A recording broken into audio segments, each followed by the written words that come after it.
जब हम बात करें बीजेपी की, निजी तौर पर आप कितना भी अच्छा काम करें, टॉप लीडरशिप की जैसे मैंने बात की कि ये बयान होते हैं बटोगे तो कटोगे या फिर एक है तो सेफ है। जो नारा एक है सेफ है, वो नारा हम सबके लिए है। हिंदू उसमें और मुसलमान उसमें ना बांटे, हम सब लोग एक हैं। आपको क्या लगता है कि मुसलमान इनको वोट क्यों देंगे? विकास के नाम पे देते हैं जी। आज छवि भी अच्छी है। छवि भी अच्छी है जी। ओखला विधानसभा की सीट आप जीतेंगे, किस बुनियाद पर कहा? यही बुनियाद है जी, यही प्यार है। आदाब, मैं रिजवान खान आप सबका इस्तकबाल करता हूं तहजीब टीवी पर। और दिल्ली के चुनाव के मद्देनज़र आज हम जिस शख्स से मिलने आए हैं, जिनसे इंटरव्यू करने आए हैं, वो हैं बीजेपी का एक बड़ा चेहरा मनीष चौधरी जी। उनसे बातचीत करेंगे, उनकी रैली है, उनके साथ रहेंगे और उनसे जानेंगे कि दिल्ली की वो सीट जो मुस्लिम यकसरियत वाली सीट है, ओखला विधानसभा, जिसमें तकरीबन 50% शेयर है मुसलमानों का, वोटिंग शेयर, उस सीट से बीजेपी के कैंडिडेट हैं मनीष चौधरी जी। उनकी क्या प्लानिंग है, क्या तैयारियां हैं इलेक्शन को लेकर, और क्या लगता है उनको कि ये मुस्लिम आबादी वाली जो विधानसभा सीट है ओखला की, इस पे वो कामयाब हो पाएंगे या नहीं। आइए उनसे मुलाकात करते हैं।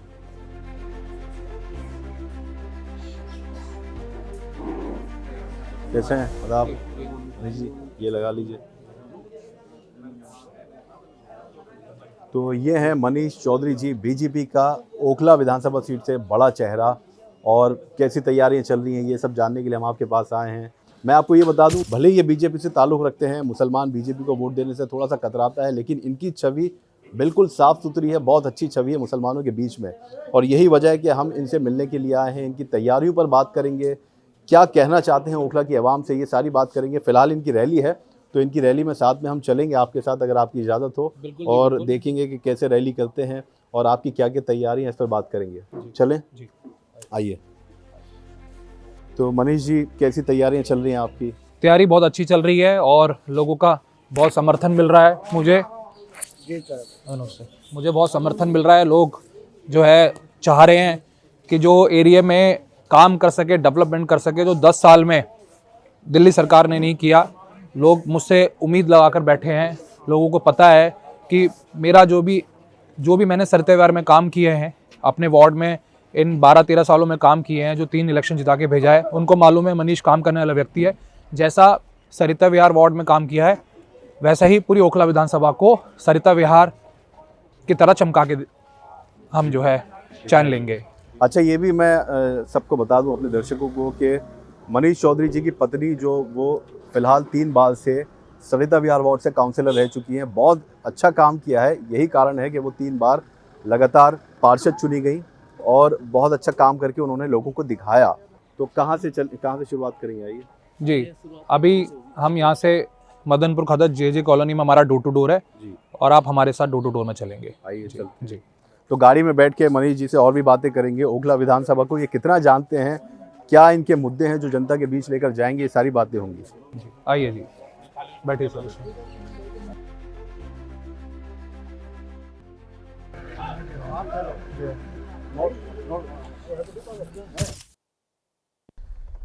तो इस वक्त हम मनीष चौधरी जी के साथ बैठ चुके हैं और ये सफ़र जारी है।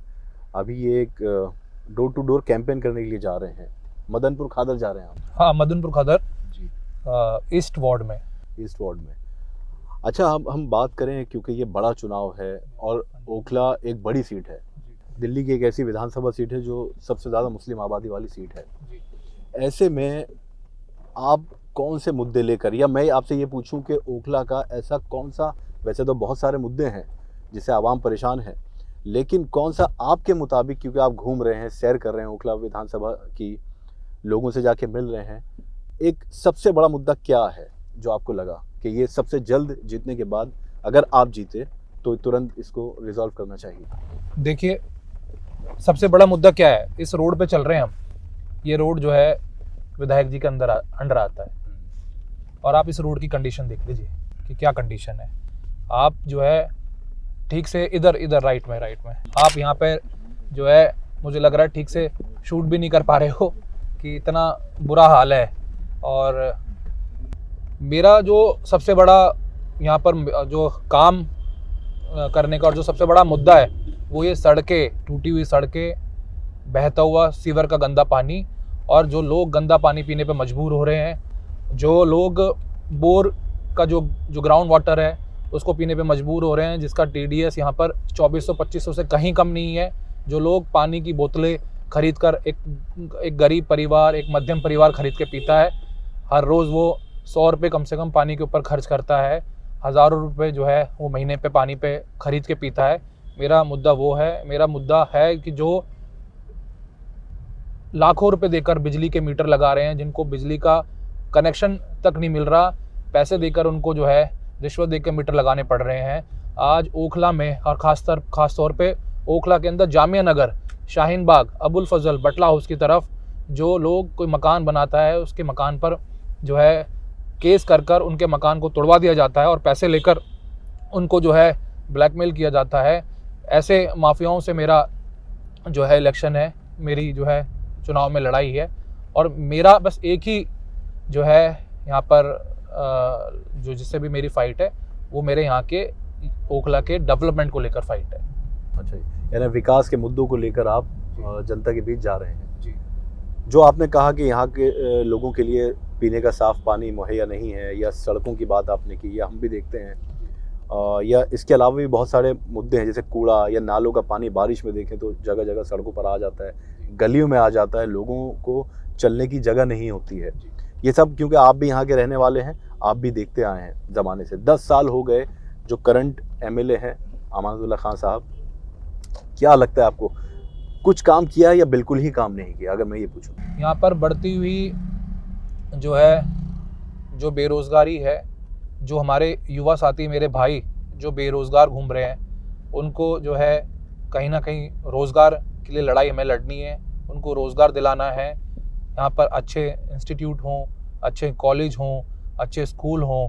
अच्छा, स्कूल में इतनी आबादी है यहाँ इस क्षेत्र की, तो स्कूल में 90 बच्चे क्लास में पढ़ रहे हैं। आप बात सोचिए कि 90 बच्चा अगर क्लास में पढ़ेगा तो उस पर क्या ध्यान दिया जाएगा। यहाँ पर सरकारी अस्पताल के लिए जो है दिल्ली की सरकार, आम आदमी पार्टी की सरकार ने वादा किया था, आज कोई यहाँ पर सरकारी अस्पताल नहीं है। प्राइवेट हॉस्पिटल से ये ओखला चारों तरफ से जो है हर कोने में, चाहे अपोलो हो, चाहे एस्कॉर्ट्स हो, होली फैमिली हो, बहुत बड़े बड़े महंगे हॉस्पिटल हैं। लोग जब किसी को इमरजेंसी पड़ती है, कोई ऐसा कोई बात होती है कि किसी को अपने घर में किसी परिवारजन को लेकर हॉस्पिटल की तरफ भागना पड़ता है, तो वो सीधा इन प्राइवेट हॉस्पिटल में पहुंचता है क्योंकि उनकी मजबूरी होती है, और फिर वो लाखों रुपए का बिल देकर जो है डिस्चार्ज होके आते हैं। तो सरकारी अस्पताल कम से कम ऐसा होना चाहिए जो यहाँ के लोगों की और ज़रूरतमंद लोगों की मदद कर सके, उनको उनको इलाज में जो है काफ़ी फ़ायदा पहुँच सके। मैं आपको ये भी बता दूं आवाम को ख़ास तौर पर, और जानकर आपको भी हैरानी होगी कि ओखला विधानसभा से बीजेपी की जो सीट है वो दूसरी सबसे बड़ी सीट है। यानी पहली आम आदमी पार्टी, पिछले 2 इलेक्शंस की अगर हम बात करें 2015 और उसके बाद 2020 की, तो ब्रह्म सिंह बीजेपी के कैंडिडेट थे जो दूसरे पायदान पर रहे थे। आम आदमी पार्टी के अमानुल्लाह खान साहब पहले पायदान पर थे, उनको सबसे ज़्यादा वोट मिले, तकरीबन 65-70 हज़ार वोट से वो जीते हैं दोनों बार में। लेकिन अगर वोट शेयर की बात करें तो बीजेपी का वोट शेयर पिछले 2 विधानसभा चुनाव में बढ़ा है, यानी 23% से लेकर 29% तक, 30% तक पहुंचा है। यह बड़ी बात है। तो इसको आप किस तरह लेते हैं कि आपने देखा कि 2 विधानसभा चुनाव जो हुए पिछले 2015-20 में बीजेपी का वोट शेयर बहुत बड़ा है, तो ये आपके लिए क्या एक पॉजिटिव बात है? देखिए, चाहे वो 2015 का चुनाव हो, चाहे वो 2020 का इलेक्शन हो, 2020 के इलेक्शन में लगभग 70,000 से ऊपर वोटों से यहाँ के जो विधायक हैं वो चुनाव जीत के आए। इसीलिए लोगों ने उनसे इसलिए जिताया कि वो काम करेंगे। लोगों ने इतना समर्थन दिया, इतना उनको जो है लोगों से प्यार मिला और इतने ही वोटों से उनको चुनाव जिता के भेजा। अब लोग और ज़्यादा मायूस हैं, हताश हैं कि हमने इतनी वोटों से चुनाव जिता के भेजा और उसके बाद भी जो है हमारे कोई एरिया में कोई काम नहीं हुए। एकदम से सोचो, मानो कि ओखला रुक गया है, ओखला थम गया है, कहीं कोई काम नहीं हुआ। आज नगर निगम में, MCD में आम आदमी पार्टी की सरकार आ गई, काउंसलर्स को बजट नहीं दिया जा रहा, एरिया में डेवलपमेंट के लिए बजट नहीं दिया जा रहा, सफाई कर्मचारियों की भर्ती नहीं की जा रही है, कोई अलग से जो सिविल डिपार्टमेंट का स्टाफ होता है उनको लिया नहीं जा रहा, मलेरिया डिपार्टमेंट स्टाफ है उनको और भर्ती नहीं किया जा रहा, सफाई कर्मचारियों को तनख्वाह देर से मिलती है, स्टैंडिंग कमेटी का गठन अभी तक नहीं हुआ। आप देख लीजिए, यही परिणाम है कि पूरे क्षेत्र में पूरे ओखला में और पूरी दिल्ली में कूड़े का अंबार लगा हुआ, कूड़े का ढेर लगा हुआ है।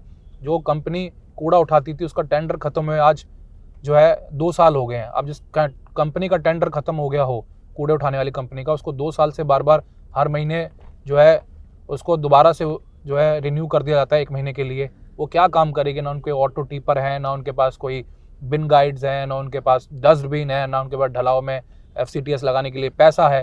तो तभी तो ये ओखला गंदा नज़र आ रहा है। आज से पहले तो ऐसा ओखला गंदा नज़र नहीं था। मैं कांग्रेस में भी रहा हूँ, मैं अब भारतीय जनता पार्टी में हूँ, कभी ऐसा समय आया ही नहीं था। आज बिल्कुल जो है पूरे ओखला का बेड़ा गर्क कर दिया है। अब जिस विधानसभा वार्ड में हम जा रहे हैं, मदनपुर खादर वेस्ट में, यहाँ जो है विधायक जी ने आकर ये वादा किया था पिछले दोनों इलेक्शन में कि मैं यहाँ पर अंदर तक जो है बस लेके जाऊँगा, ताकि लोग, महिलाओं को, बहनों को जो फ्री बस की सेवा के नाम पर उन्होंने ठगा है, वो उनको फ्री बस हम उपलब्ध करा सकें, प्रोवाइड करा सकें। कोई बस नहीं है यहाँ जो है चल नहीं सकते, छोटी सी सड़क है और गड्ढे इतने बड़े बड़े हैं। इस पुस्ते वाले रोड को वादा किया था कि इसको मैं डबल बना के दूंगा, तो सब जो है दिखावा था, सब झूठे वादे थे। तो आपको क्या लगता है, अगर अमादुल्ला खान साहब से आपके मुताबिक उनके झूठे वादों से लोग नाराज़ हैं, खफा हैं, तो कहीं ना कहीं क्या केजरीवाल जी का फैक्टर सामने नहीं आएगा कि महिलाओं को, जैसे आपने बात की, बसों में सफ़र फ्री है। फिर आज ही उन्होंने मोदी जी को पत्र लिखा है, उसमें कहा है कि गुजारिश की है कि छात्रों को भी वो जो है 50% रियायत दें बसों में सफ़र में। तो ये सब चीज़ें क्या फैक्टर काम नहीं करेगा केजरीवाल जी का? देखिए, पहली बात तो छात्रों को बिल्कुल फ्री होना चाहिए, क्योंकि वो बच्चे पढ़ने जा रहे हैं, और अगर उनको हम पढ़ाई में और एजुकेशन में उन चीज़ों में मदद करेंगे तो वही हमारे देश का आने वाला भविष्य है। और रही बात पैसों अपने बसों की और फ्री बस की, आप मुझे बताइए कौन सा ऐसा एरिया है जिसके अंदर बस बाहर तक आती, अंदर तक आती है? अब ये जो रोड है पुस्ते वाला, ये 3 किलोमीटर लंबा है।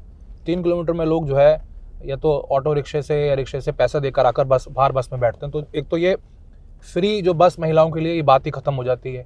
आप अंदर शाहीन बाग की तरफ देख लीजिए, आप अंदर बटला हाउस की तरफ देख लीजिए, सब लोग बैठ के आते हैं। आज इंक्रोचमेंट इतनी बड़ी है, कोई आदमी ज़्यादा है कि वो आदमी निकल नहीं सकता। जाम की प्रॉब्लम ऐसी है कि एम्बुलेंस ही घंटों जो है जाम में फंसी रह जाती हैं और वहीं पेशेंट अपना दम तोड़ देता है। तो अगर जो बुनियादी सेवाओं के नाम पर जो आम आदमी पार्टी को काम करना था, जो क्षेत्र के विधायक को करना था, जो उनकी जिम्मेदारी बनती थी, उन्होंने कुछ नहीं किया। अच्छा, ये आपने एनक्रोचमेंट की बात की, ये भी शाहीन बाग में जो ख़ासतौर पर फर्नीचर मार्केट है या एनक्रोचमेंट है, अतिक्रमण जिसको कहते हैं, ये भी एक बड़ा मुद्दा है। इसमें कोई दो राय नहीं कि चलने के लिए लोगों के पास जगह नहीं है। अगर आप जीत के आते हैं तो क्या आपने ये वादा किया है लोगों से, आवाम से, कि आप इस एनक्रोचमेंट को हटा देंगे, क्योंकि वो भी वोटर ही हैं? जी देखिए, असली नेता वो होता है जो सबका ख्याल रखे, सबका ध्यान रखे। कोई जगह हमें, जो वेंडर्स हैं, उनको ऐसी देनी चाहिए कि वो जगह वहाँ पर वीकली मार्केट लगा सकें और वहाँ पर लगा सकें, जिससे फुटपाथ भी जो है बिल्कुल क्लियर हो, इंक्रोचमेंट भी ना हो, लोगों को भी प्रॉब्लम ना हो, और जो अपना हर रोज़ का जो कारोबार करके अपना घर का खर्चा चला रहे हैं, अपने बच्चों को पाल रहे हैं, उनकी भी जो है पेट पे लात ना लगे। बीजेपी कैंडिडेट के तौर पर आप ओखला की आवाम के बीच में जा रहे हैं, मुसलमानों के बीच में जा रहे हैं, 50% तकरीबन आबादी है, वोटर्स हैं, क्या रिस्पॉन्स मिल रहा है आपको? मैं ये जानना चाहता हूँ।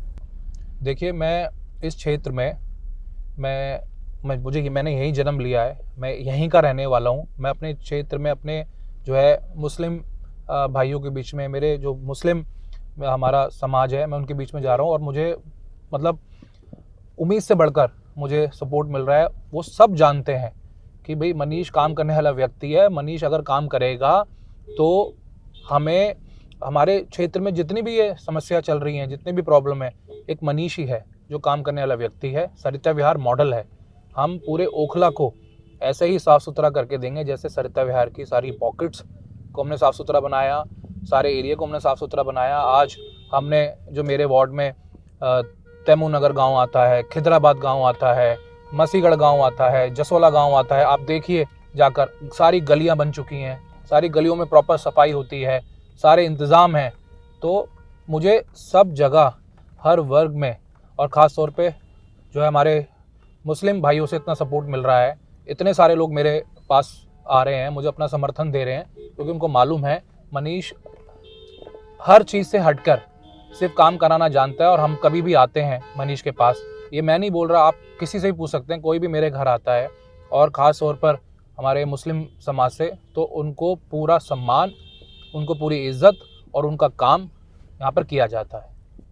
जैसा मैंने पहले भी जिक्र किया था कि मनीष चौधरी जी की छवि जो है मुस्लिम आवाम में अच्छी है, काम करने वाली छवि है, इसमें कोई दो राय नहीं है। लेकिन जब हम बात करें बीजेपी की टॉप लीडरशिप की, तो कहीं ना कहीं निजी तौर पर आप कितना भी अच्छा काम करें, लेकिन ये जो जहनीत है मुसलमानों की, जो मुसलमान बीजेपी को वोट देने से कतराते हैं, या टॉप लीडरशिप की जैसे मैंने बात की कि ये बयान होते हैं, ख़ासतौर पर अगर बात करें हाल फिलहाल में रमेश बिधूड़ी जी के बयान जो आए हैं, या बटोगे तो कटोगे, या फिर एक है तो सेफ है, इस पर क्या आपको लगता है कि मुसलमानों की जहनीत को बदला जा सकता है, या उनको किस तरह कन्विंस किया जा सकता है? देखिए, हर व्यक्ति मुझे यहाँ पर, जो खास तौर पे मुस्लिम वर्ग है, वो मुझे और मेरे परिवार को जानता है। आप सबको मालूम है कि ये व्यक्ति हर चीज़ से हटकर है। मुझे पूरा यकीन है कि मेरे यहाँ के लोग मुझे डेवलपमेंट पे वोट देंगे, काम पे वोट देंगे, क्योंकि ये काम के लिए चुनाव है, डेवलपमेंट के लिए चुनाव है। जो डेली की लोगों की समस्याएं होती हैं, जो डेली लोगों की जो है जो उनकी डिमांड्स होती हैं, जो उनके काम होते हैं, ये उसको लेके चुनाव है। और मुझे पूरा विश्वास है कि हम सब लोग एक होकर चुनाव लड़ेंगे, और जो नारा एक हैं सेफ हैं, वो नारा हम सबके लिए है। उसको हम जो है हिंदू उसमें और मुसलमान उसमें ना बांटें, हम सब लोग एक हैं। और एक मनीष ऐसा एग्जाम्पल सेट होगा, एक मनीष ऐसा आदमी होगा जो इसके लिए मिसाल बनेगा कि सबको साथ लेके चलना, हर वक्त को साथ लेके चलना। और ख़ास तौर पे क्योंकि मुझे मेरे परिवार से, मेरे घर से मुझे यही संस्कार मिले हैं कि अपने से पहले दूसरे का ध्यान रखना, किसी की भावनाओं को ठेस ना पहुंचाना, लोगों के लिए उनके समय पर जो है खड़ा मिलना, उनके समय पे काम आना, मेरी सोच यही है। और जिस भी भाइयों को मेरी बात में थोड़ा सा भी जो है डाउट होता है, तो आप मेरे बारे में आप पता कर सकते हैं, लोगों से पूछ सकते हैं। मेरी जब शादी हुई थी, तो मेरा जो भात और मेरी सिस्टर की जो शादी हुई थी, जो उसका भात मेरे मामा हैं हाजी खुर्शीद मलिक, जो शाहीन बाग में रहते हैं, उन्होंने रस्म करी थी। 17 साल मेरी शादी को हो गए और 22 साल मेरी सिस्टर की शादी को हो गए। तो जो भात में बैठते हैं और जो भात जो देते थे, वो हाजी खुर्शीद मामा है, हाजी खुर्शीद मलिक हैं, जो शाहीन बाग में रहते हैं। आप जाकर उनका भी इंटरव्यू ले सकते हैं। लेकिन कहने का मतलब आपका ये है कि आप सिर्फ डेवलपमेंट, विकास की बात करेंगे, और जो ये बयानात आते हैं, चाहे वो टॉप लीडरशिप से हो या रमेश बिधूड़ी साहब से हो, इसको आप एंडोर्स नहीं करते? देखिए, मैं अपनी बात करना चाहता हूँ, मैं अपने बारे में कहना चाहता हूँ कि मैं कैसा व्यक्ति हूँ, मैं कैसा हूँ। मैं यहीं का हूँ, मैं यहीं पैदा हुआ हूँ, मुझे जाना भी यहीं से है। मैं कभी भी ना, मेरी सोच, कोई एक इंटरव्यू आज जब से मेरा राजनीतिक सफ़र चालू हुआ है, कोई मेरे बारे में नहीं कह सकता। सबको पता है कि आदमी कभी भी किसी में भेदभाव नहीं करता, सबकी मदद करता है, सबको साथ लेके चलता है। मैं एक और बात जो है अपने इस दिल से कहना चाहता हूँ कि ये तो लोग बेहतर जानते हैं कि वो मुझे जो है कितना वोट देना चाहेंगे और कितना नहीं देना चाहेंगे। मुझे उससे कोई मैटर नहीं करता। चुनाव जीतने के बाद जहाँ से मुझे वोट कम भी मिलेगा और जहाँ से मुझे वोट ज़्यादा भी मिलेगा, मैं काम सबसे पहले उन लोगों का कराऊंगा जिन लोगों को ये गुमराह किया जा रहा है, जिन लोगों में अफवाह फैलाई जा रही है कि मनीष यहाँ आने के बाद काम नहीं करेगा। मैं आपसे दावे के साथ मैं सबसे कहना चाहता हूँ, खासतौर पर मुसलमान भाइयों से, ये रिकॉर्डिंग रखना आप उस दिन। मैं सबसे पहले काम शुरू वहीं करूँगा और वहीं से काम की शुरुआत करूँगा। अभी हम आपके जहाँ आपकी कैंपेन है वहाँ आ चुके हैं, तो क्या यहाँ भी हम बात कर सकते हैं आपसे? बिल्कुल, चलते हुए बिल्कुल। तो आइए, आपका वक्त बहुत कीमती हम जानते हैं। जिनकी मैं बात कर रहा था, ये है खुर्शीद मामा। ये अच्छा, और यही है। आओ जी, नमस्ते हो। चलो मैं वही स्वागत तो वहीं कर लेंगे ना, ये आओ ठीक जी, है। आओ, अभी आओ, ऐसे आओ, ऐसे ठीक है। अच्छा चलो, उड़ा दो जी। भाई, लगा। ये तो ये मदनपुर खादर के इलाके में हम आ चुके हैं, यहाँ और पर ये ज्यादातर लोग मुसलमान हैं। मैं आपको ये बता दूं, जैसे ये आपने बताया कुरैशी साहब हैं, मलिक साहब, हाजी खुर्शीद मलिक। हाजी खुर्शीद मलिक साहब हैं, और यहाँ पर ये मुस्लिम आवाम है जो स्वागत कर रही है मनीष जी का। इससे ये पता चलता है कि यहाँ के जो मुसलमान हैं उनके दिलों में बहुत अच्छी जगह बनी हुई है मनीष जी की। तो क्या कहना, मैं सबसे एक बार जानना चाहता हूँ, आपसे ही जानूंगा पहले कि आप इनको काफी सालों से जानते हैं, क्या कहना चाहते हैं कि मुस्लिम जो आवाम है ओखला की, खासतौर पर विधानसभा सीट पे, इनको वोट देगी इस बार? बिल्कुल देंगे, क्यों नहीं देंगे। देखो, वोट देने का अधिकार भी बनता है, और मनीष एक ऐसा बच्चा है कि इसने जो है ना सभी का काम किया है, चाहे वो हिंदू हो या वो मुसलमान हो। आपको क्या लगता है कि मुसलमान इनको वोट क्यों देंगे? विकास के नाम पर, या इनकी छवि बहुत अच्छी है इसलिए? छवि क्या, विकास के नाम पे देते हैं जी आजकल छवि अच्छी है। जो और छवि भी अच्छी है जी, बने हुए हैं जी।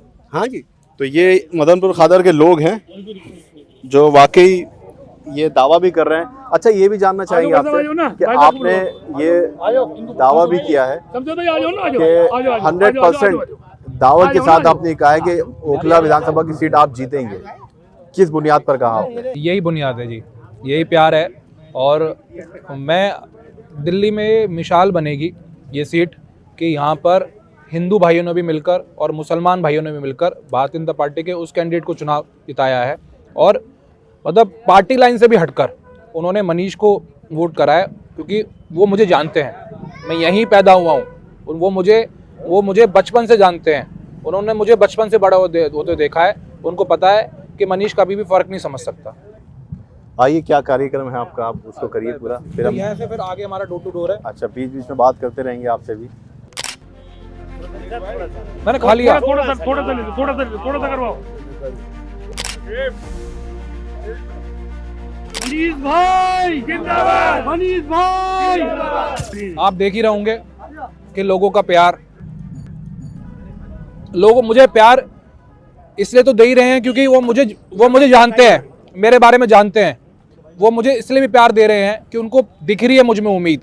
उनको पता है कि मैं ही काम करा सकता हूँ, मैं ही डेवलपमेंट करा सकता हूँ। आज जहाँ हम खड़े हैं यहाँ सीवर लाइन नहीं है, यहाँ पर पक्की नालियाँ नहीं बनी हुई, यहाँ पर जो है सफाई कर्मचारियों की कमी है।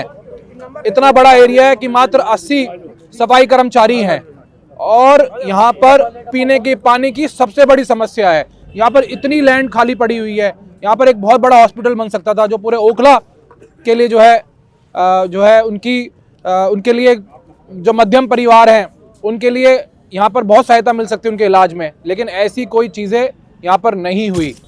और यहाँ पर ये सड़कें टूटी हुई हैं। अगर कोई सड़क टूट गई है उसको जो है रिपेयर करने का, नया बनाने का कोई नामो निशान नहीं है। अभी तो आप बाहर रोड पे हो, अगर आप अंदर चलोगे जहाँ पर लोग रह रहे हैं अंदर, आप उसकी हालत देखिए क्या है। यहाँ पर निगम पार्षद क्या करे जब यहाँ पर सफाई कर्मचारी 80 होंगे। यहाँ पे जरूरत 300 सफाई कर्मचारी की है। आम आदमी पार्टी की सरकार को, उनके मेयर को यहाँ पर सफाई कर्मचारियों की भर्ती करनी चाहिए थी, यहाँ पे भर्तियां चालू करनी चाहिए थी, ताकि जो लोग हैं उनको रोजगार भी मिले और जो लोग गंद में रह रहे हैं उनको उसमें फायदा भी पहुंच सके। तो मेरा ये मानना है कि यहाँ पर काम की सबसे ज्यादा जरूरत है। अगर मैं अभी आपको शाहीन बाग और अंदर की तरफ लेके जाऊं तो वहां पर इससे भी ज्यादा बदतर हालात हैं। ऐसा नहीं है कि यहाँ काम नहीं किया वहाँ काम किया है, यहाँ के क्षेत्र के विधायक ने कहीं काम किया ही नहीं है। बहुत बुरी स्थिति है। आपको क्या लगता है कि इस बार का विधानसभा चुनाव, क्योंकि पिछली 2 बार की हम बात करें तो वन साइडेड था, आम आदमी पार्टी की एक लहर है और केजरीवाल जी की एक लहर है, लेकिन इस बार की बात करें तो विकास का एक बहुत बड़ा मुद्दा है ओखला की आवाम का, लेकिन टक्कर कड़ी है क्योंकि AIM भी आ गए हैं, शिफाउर रहमान को टिकट दिया है। उनके अलावा देखें तो आसिफ मोहम्मद खान जो 2 बार से MLA रह चुके हैं ओखला के, उनकी बेटी को कांग्रेस ने टिकट दिया है, और अमानतुल्लाह खान तो है ही आम आदमी पार्टी की तरफ से। तो आपको क्या लगता है कि टक्कर मजबूत होगी या बहुत मुश्किल होगा या आसान होगा आपके लिए? देखिए, अब यहाँ पर कोई किसी भी पार्टी से आए या ना आए कोई फर्क पड़ने वाला नहीं है। लोगों ने सोच लिया है कि मनीष को चुनाव जिताना है, अपने एरिया का डेवलपमेंट कराना है। आप ये देखिए, आप कहीं चलेंगे सड़कें सारी टूटी पड़ी है। देखिए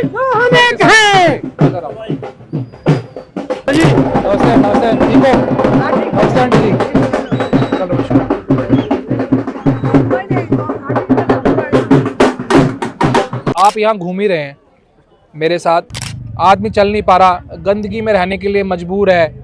यहाँ पर विधायक जी को जो काम करना था इन 10 साल में वो उन्होंने नहीं किया। 10 साल में तो पूरा JJ कॉलोनी इतना चमक गया होता और कि लोग अपने मुंह से बोल रहे होते कि हाँ कोई काम हुआ है। आज यहाँ पर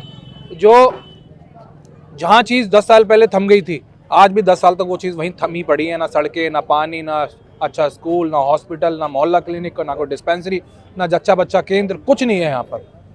अच्छा, आप जनता के बीच खड़े हैं अभी, मदनपुर खादर जेजे कॉलोनी की जो जनता है, इनसे आप क्या वादा करेंगे? अगर आप जीत गए तो कितने दिनों में ये समस्या इनकी दूर हो जाएगी? कितनी जल्द? देखिए सबसे पहले जीतने के बाद सबसे पहले यहाँ पर जो है ऑफिस अधिकारियों को बुला के दौरा किया जाएगा। उनको जो है बोला जाएगा कि एस्टिमेट बनाकर सारी सीवर लाइन और सारी सड़कों का एक से लेकर और आखिर तक, ए से लेकर जेड तक सबसे पहले ये सारा काम किया जाए।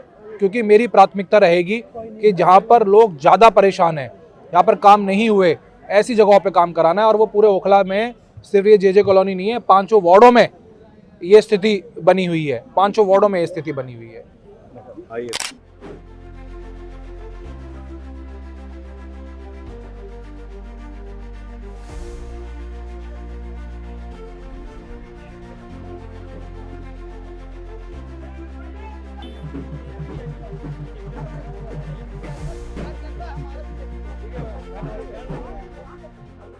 तो मनीष चौधरी जी के साथ हम लगातार इस सफ़र में हैं, लोगों से ये मिल रहे हैं, हालात देख रहे हैं, यहाँ के लोगों की समस्याओं का जायज़ा ले रहे हैं।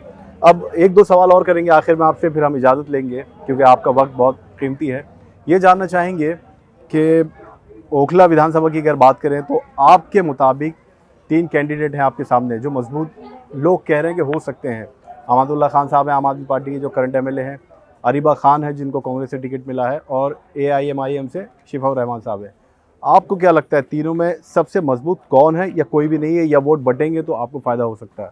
देखिए बात वोट बंटने वाली बात तो हम जो है करते ही नहीं। वोट हमें चारों तरफ से मिल रहा है, पूरे 5 वार्डों से मिल रहा है। आप हमारे साथ इतनी देर से घूम रहे हैं, 1.5 घंटे 2 घंटे से हम यहाँ पर हैं। आप यहाँ के हालात देख लीजिए, कोई भी एक गली यहाँ पर जो बिना पानी के भरी, कोई मतलब पानी से भरी हुई मिलेगी, आपको टूटी हुई मिलेगी। कोई सीवर नाम का चीज़ नहीं होगा। कोई कह रहा होगा कि मेरे यहाँ बिजली का कोई कनेक्शन, बिजली नहीं आ रही, हम बाहर सो रहे हैं। कोई कह रहा होगा कि मुझे पानी पीने का नहीं है। कोई कह रहा होगा कि हम इलाज कराने तो जाए कहाँ। कोई मोहल्ला क्लिनिक नहीं है, कोई डिस्पेंसरी नहीं है, विधायक जी कभी आते नहीं, लोगों से मिलते नहीं। ये सिर्फ यहाँ की हालत नहीं है। अभी आप मेरे साथ जो है शाहीन बाग चलोगे, वहाँ भी आपको ये स्थिति मिलेगी। आप मेरे से चले जाइए ओखला विहार चले जाइए, वहाँ भी स्थिति मिलेगी। तो भाई यहाँ पर विधायक किसी अगर जनप्रतिनिधि को कोई चुनता है तो काम करने के लिए चुनता है। और आप काम की हालत देख लीजिए क्या है, बहुत बुरा हाल है। जो है यहाँ पर कोई जो है यहाँ के जो विधायक हैं उनका नाम लेना नहीं पसंद कर रहा, काम कराने। और यहाँ से बहुत अच्छा खासा वोट मिलता था आम आदमी पार्टी को। आज आप देख लीजिए यहाँ पर क्या हालत करके रख दी है। लोगों के अंदर आक्रोश है, लोगों के अंदर गुस्सा है, और लोग इंतज़ार कर रहे हैं कि कब चुनाव आए और कब जो है हम सब सही किसी व्यक्ति को चुने जो हकीकत में काम कर सकता हो। सिर्फ जो है झूठे वादे ना करे, काम करने वाला इनको उम्मीदवार व्यक्ति चाहिए, और जो मुझसे बेहतर दूसरा कोई नहीं हो सकता। अच्छा, जाने से पहले आप ओखला की आवाम से क्या पैगाम देना चाहते हैं कि आपको क्यों वोट करें? ओखला की जो आवाम है, जो ओखला की जनता है, मैं उसे यही कहना चाहूँगा कि वो मुझे वोट दें मेरे काम के आधार पे। वो जाके देखें सरिता विहार में, मेरे वार्ड में मैंने कितना काम मैं कराते हुए आ रहा हूँ, लोगों के बीच में मैं कितना रहता हूँ। लोग मुझे कोई काम कहते हैं तो मैं उसको कितना कराता हूँ, लोगों के सुख दुख में, और कोई उनके जो पर्सनल काम होते हैं मैं उसमें कितना खड़ा रहता हूँ। तो ये पूरा ओखला जानता है, पूरे ओखला मुझे पहचानता है, मेरे काम को पहचानता है। मुझे पूरा विश्वास है कि इसी के आधार पे ओखला की जनता इस बार मनीष को, भारतीय जनता पार्टी को चुनेगी।